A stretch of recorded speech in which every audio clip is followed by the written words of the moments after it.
ආයුෂ බොහෝ වේවා. ඔයාලට අද වැදගත්ම ස්ථානයක් පෙන්වන්නයි මම අද එක්කයි යන්නේ. මේක තියෙන්නේ පොළොන්නරුව පන්සල් ගොඩැල්ල.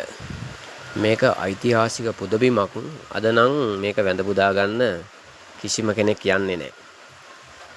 මොකද මේක මැදි වෙලා තියෙන්නේ මුස්ලිම් ගම්මානයකට.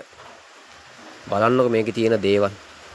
ඒ තරම් පෞරාණිකයි. මං හිතන්නේ සමාජ මාධ්‍යයේ පෙන්වන පළවෙනිම අවස්ථාව මේක. ඔයාලට මේ ගැන වැඩි විස්තර දැනගන්න ඕන නම් ඔයාලා අනිවාර්යයෙන්ම යන්න අභිමානය 123 කියන YouTube නාලිකාවට. ඒකේ සම්පූර්ණම තියෙන්නේ මේ ගැන විස්තර තමයි. ගිහිල්ලා බලන්න පුළුවන්.